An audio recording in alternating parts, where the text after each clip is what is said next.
Hello viewers of mine, this is a What the Physics video. This one is about astronomy topics, specifically universal gravitation. Let's go ahead and begin with the learning targets. I can identify, apply, and explain Kepler's laws of planetary motion. I can apply Newton's law of universal gravity for gravitational forces and gravitational fields. And there's a little silly thing with the apple falling on Newton's head, right? Who knows if that actually happened or not. Maybe it did, maybe it didn't, but it makes for a great story. So, speaking of dropping things, whether it's an apple, whether it's a pencil, whether it's dropping a fat beet, what happens when you drop something? Well, obvious answer is the object falls down, right? The object is attracted to the Earth. Specifically, the mass of the object, whatever the dropping object is attracted to, gravitationally speaking, the Earth, because the Earth is the most massive object around. Turns out this is how things in space work as well. But we're not just going to be limiting things to the Earth. We're going to be talking about moons and planets, other planets, and the sun and stars. Oh, it's awesome stuff. So how are we going to learn about space stuff? Well, let's talk to some astronomers. We're really going to talk about. There are a lot of astronomers over the many, many centuries, but here are some ones that are going to be most applicable today. So first one here, I've heard his name pronounced a number of different ways. I've heard of Tycho or Tycho, and last name Brahe or Brahe, Braha, Braha, Braha, Bra, and Smith. Not really about the Smith, but yeah. So there's Tycho. We'll just call him Tycho. Tycho was a very thorough scientist. Tycho spent many, many years, really decades of his life, gathering data about planetary motion of planetary bodies. The problem was he had piles and piles of data to work with. He had really, really good data, but he wasn't really into analyzing it. So enter the scene Johann Kepler. That was Tycho's assistant, and Kepler was a very, very impressive mathematician. So it was Kepler's job to look through these piles and piles of data and make sense of them. So that's what Kepler did. He came up with 3 laws about celestial mechanics. And these were called Tycho's laws of, no, not Tycho. Oh, like Tycho Kepler's laws? No. They're actually called Kepler's laws of planetary motion, which that was just one more sign of drama between these two big-time scientists of this period. Tycho and Kepler actually had a big falling out, and some say that, actually they kind of made up toward the end. Who knows if they really did? I mean, this was centuries ago, but this is an indication where sometimes scientists are really pushing hard to get their street cred out there. So, first one, Kepler's laws of planetary motion. Number 1, planets move in elliptical orbits. Elliptical means an ellipse, so it's like a stretched out or kind of a squished circle, where the sun is one focal point. So if we can kind of see it here, we see the planet going around this. Actually, let me pull up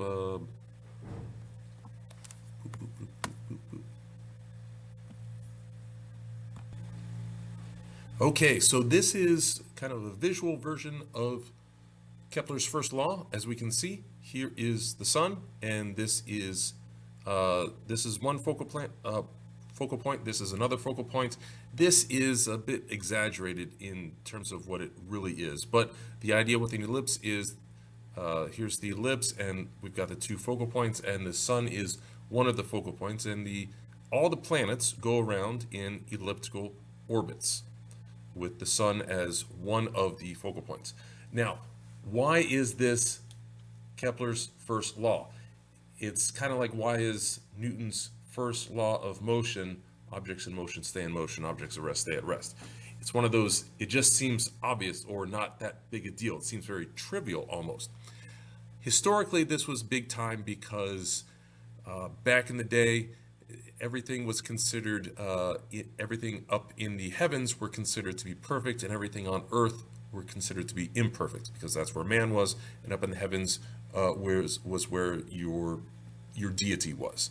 And when astronomers were taking closer and closer looks at this, they started to say, it's not quite right. It doesn't seem that everything is orbiting around the Earth, because that was the idea back then. It was a geocentric, geo meaning Earth, geocentric universe. And it didn't seem like everything was orbiting around in perfect circles, because the idea of a circle, that was the most perfect shape. And then, so they try to figure things out without getting in the way of religious dogma, because, as we said, heaven's perfection, and to say otherwise was actually heresy. So then they started adding in more circles and more circles, and it just got very complicated. Finally, we were able to adjust to the sun being the center of our solar system. So instead of a geocentric, it was a heliocentric. But even still, the planets didn't seem to go around in perfect circles, and actually people like Galileo got in trouble with challenging the Catholic Church with data going against what they were saying. So this was very important at the time, because it helped separate out what science was. Science was all about data and the analysis of that data. And as with any good scientists, what they should be doing is they say, I'm going to base my theory on data, and as I gain more and more data, if my theory needs to be adjusted, I'm going to go ahead and adjust that. I'm not going to ignore data just because it doesn't fit with my theory. Okay, great. So anyhow, that is Kepler's first law. Kepler's second law is planets sweep out equal areas in equal time. So here is a visual of that. So this is, by the way, a very simplistic version of this, and just like this image up here, the sun isn't that far off from the center. Earth's orbit around the sun is actually relatively circular. This is really just for emphasis. The idea that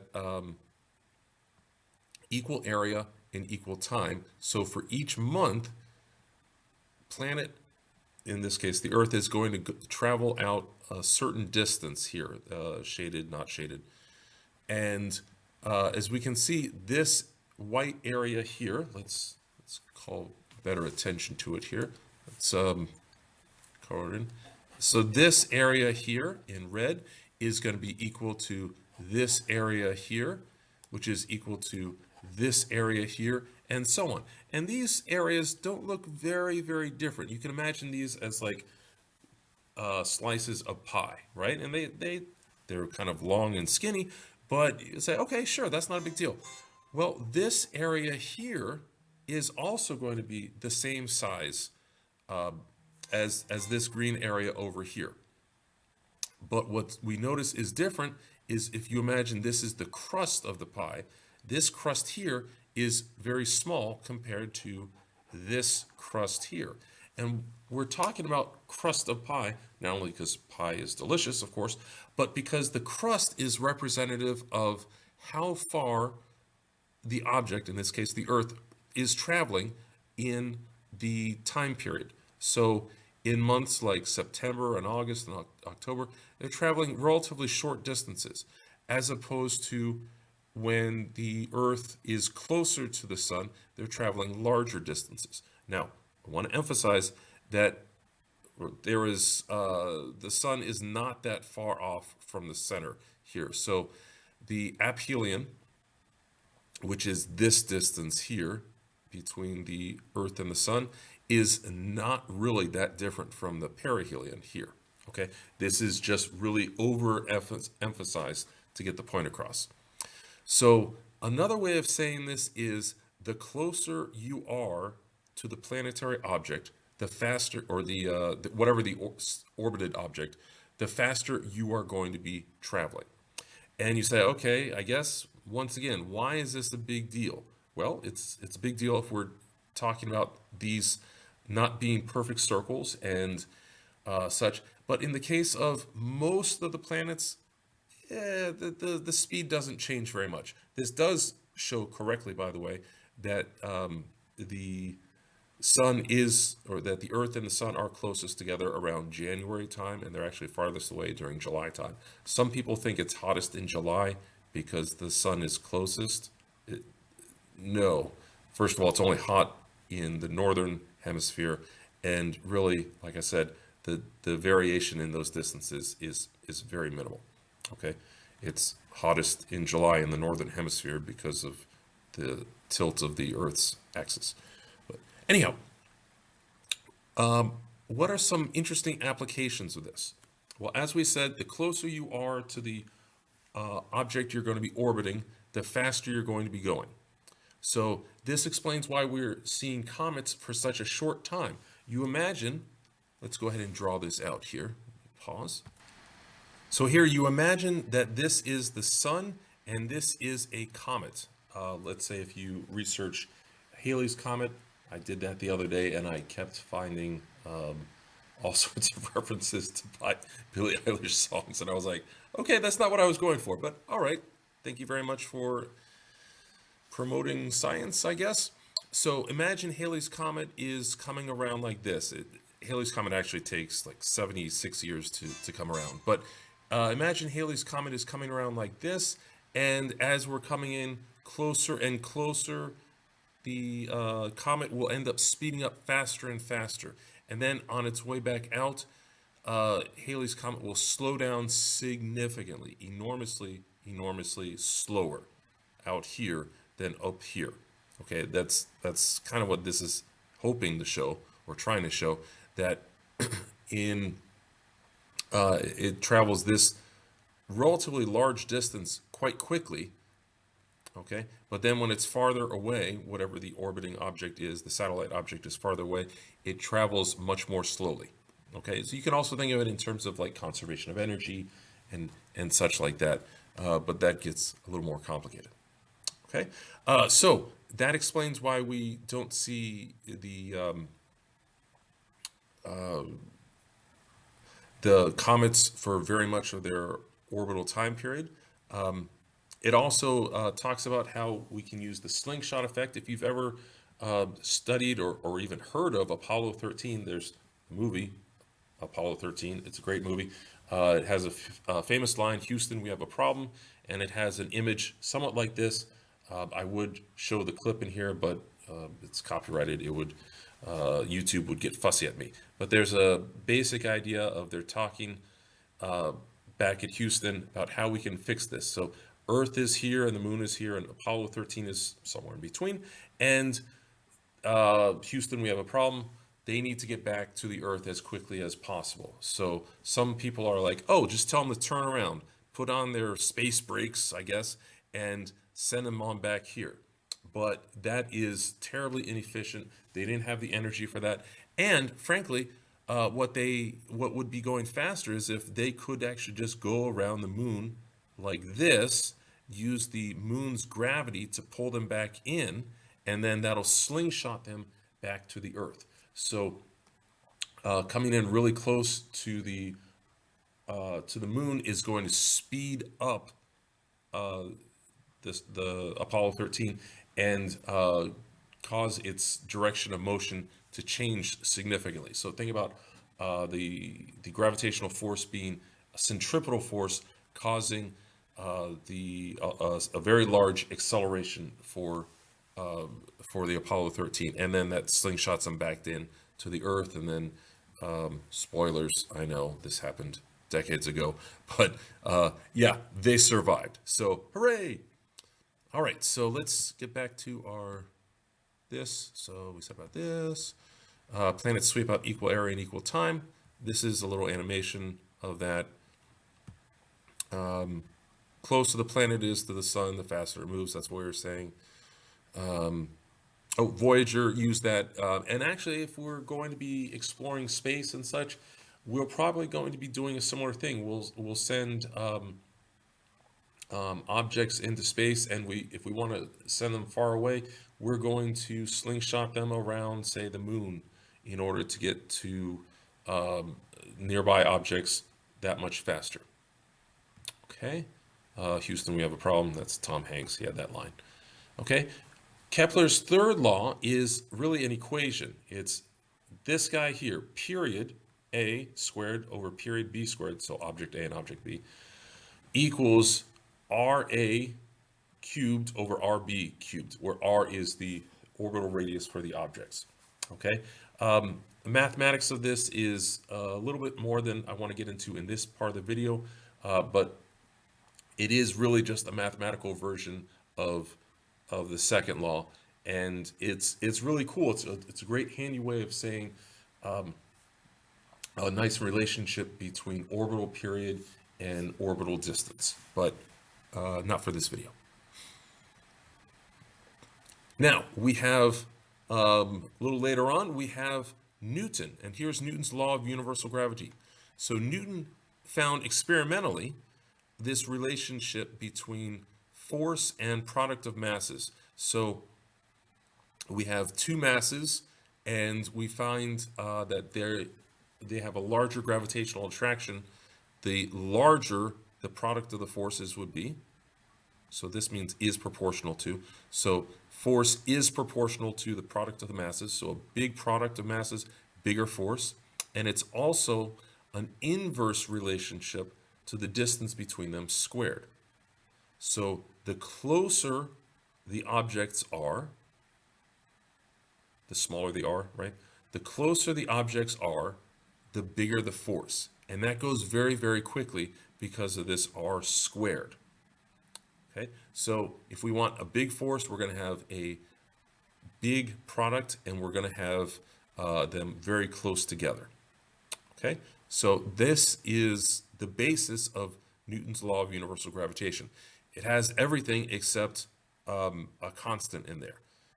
Okay, and here is, well, actually this is the Cavendish apparatus. And Cavendish was the person that figured out the last part of the equation. He figured out the value for big G. So thank you, Henry Cavendish. G was found to be 6.67 times 10 to the negative 11. So very, very small number, very small value. Newton times meters squared per kilogram squared. So really weird units. This was measured experimentally by Henry Cavendish in the Cavendish experiment, where he used the Cavendish apparatus. And when you think about one mass attracting another mass, how on Earth, how difficult and delicate that must have been, because any simple vibration, even the idea of Cavendish sticking his head in close to the machine would have thrown the results off, because his head has mass to it too, right? So actually Cavendish did some pretty cool stuff. But this all goes back to Newton's genius. So good stuff. Thus ain't nothing but a G thing. Because of the G. Yeah, that's it. Yep, Newton, the original gangsta. Physics gangsta.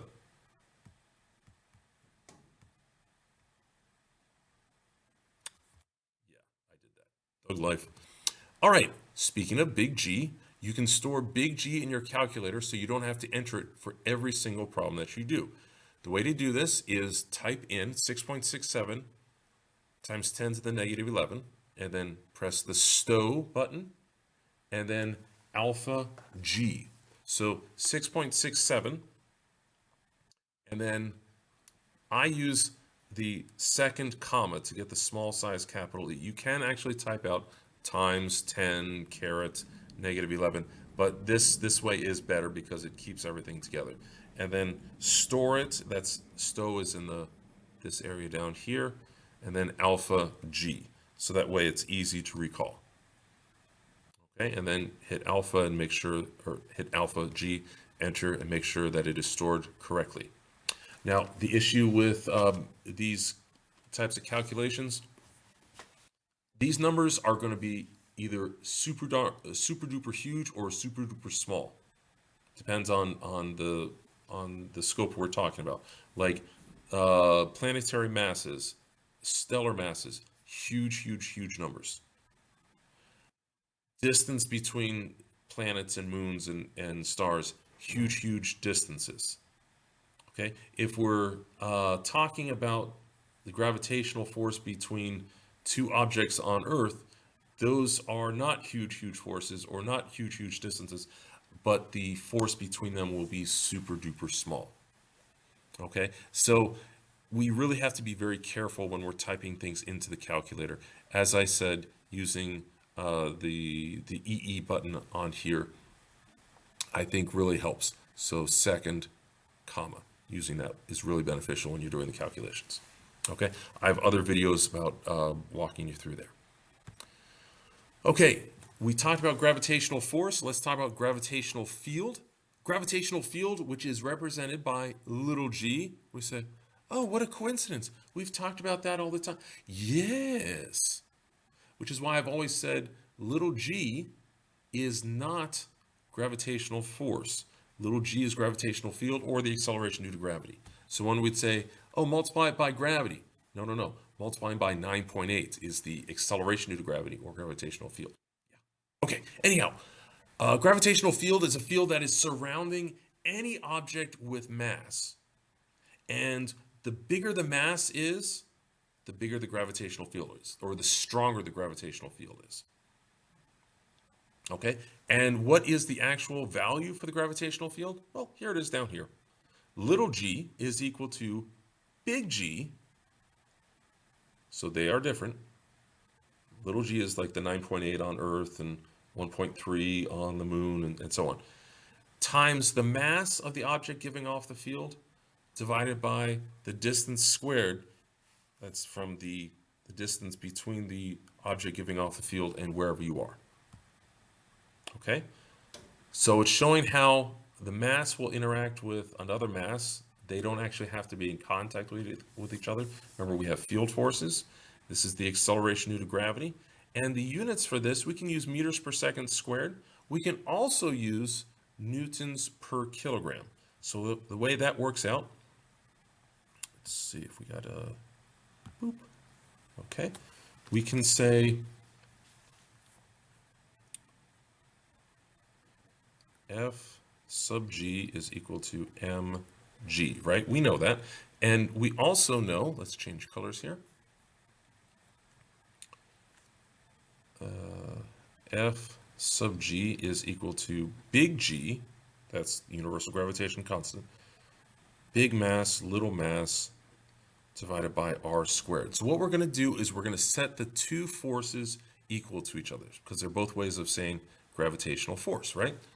Okay, so that means we're going to set big G, big mass, little mass, divided by r squared equal to little m g. Well, it turns out the little m is the mass that is being affected by the gravitational field. So those will cancel out. There's a little m on both sides, and that is how we get little g is equal to big G times the big mass is the one giving off the field, divided by the r squared. Remember, the r is the distance that you are from that gravitational distance from where you are. You're the test mass from the mass giving off the field. Okay, physics.